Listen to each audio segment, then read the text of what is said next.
It was the feast of Saint Martin of Tours, a 4th century saint, Roman soldier, one of the patrons of France.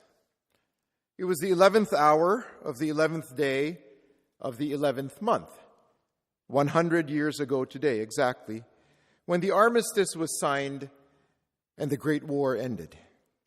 It was the war to end all wars, or so they thought, because how could anything be worse? They had never seen carnage on the scale of the Great War, 10 million military deaths, another 8 million civilians killed, 20 million military wounded. Almost 40 million people killed or wounded or missing, presumed dead.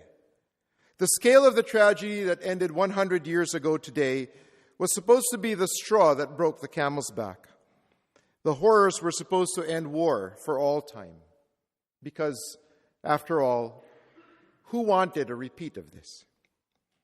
Yesterday, we commemorated the 80th anniversary of Kristallnacht, the night of broken glass, when the windows of Jewish-owned stores, buildings, and synagogues were smashed in Nazi Germany. Jewish homes, hospitals, and schools were ransacked as the attackers demolished buildings with sledgehammers. 30,000 Jewish men were arrested and incarcerated in concentration camps. And less than a year later, Hitler invaded Poland, and the world was plunged into yet another bloody conflict. The Second World War, as it came to be known, left over 60 million people dead, about 3% of the total world's population in 1940. And we said never again. We've had enough. But the violence and tragedy of the first half of the last century continued in Korea and Vietnam, in Afghanistan and Rwanda, in Bosnia and Somalia, and the list goes on. And after every event, we say never again. And again, it happens. The anti-Semitism that led to the Holocaust and the death of 6 million Jews, about 2/3 of the Jewish population of Europe, is the same anti-Semitism that is alive and well today. As the mass shooting at the synagogue in Pittsburgh 2 weeks ago shows, it was perpetrated by a man who said he wanted all Jews to die. And a year ago in Charlottesville, the same anti-Semitism reared its ugly head. It never went away. It was waiting simply to come back. And we keep saying never again to violence, and it keeps coming back. At the Thousand Oaks shooting on Wednesday, the gunman was actually posting on Instagram while he was firing on people. And I quote, "It's too bad I won't get to see all the illogical and pathetic reasons people will put in my mouth as to why I did it," he said. Fact is, I had no reason to do it. I just thought life is boring, so why not?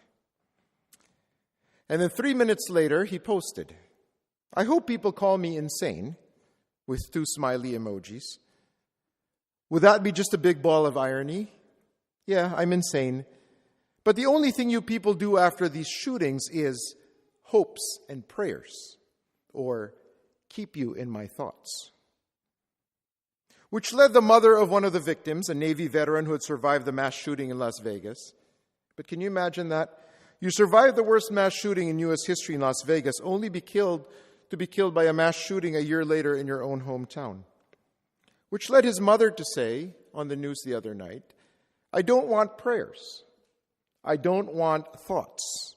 I want gun control. I hope to God nobody else sends me any more prayers." Can you blame her?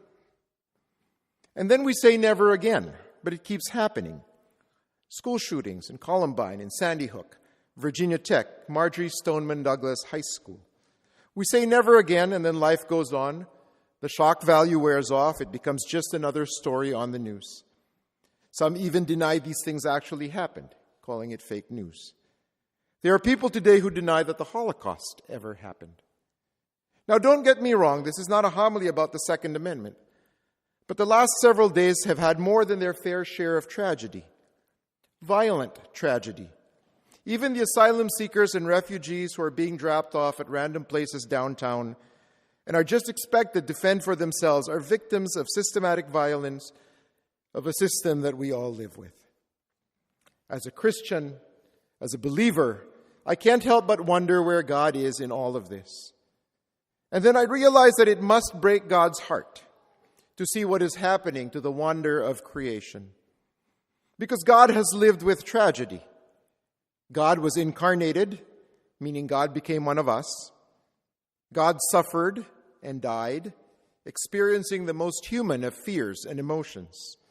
But God was ultimately raised from the dead, which means that the love of God, which we have been promised from the very beginning, is always victorious.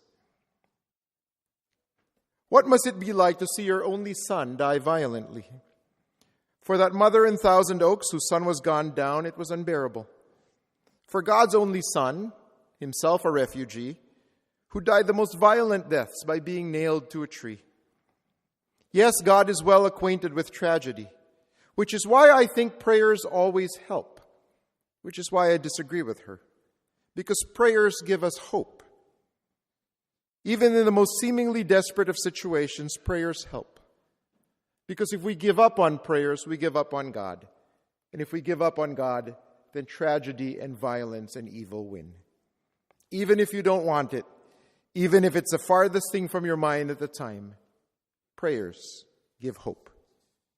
Which is why St. Paul can say to the Christian community in Rome, if God is for us, who can be against us? He who did not spare his own son, but handed him over for us all, how will he not also give us everything else along with him?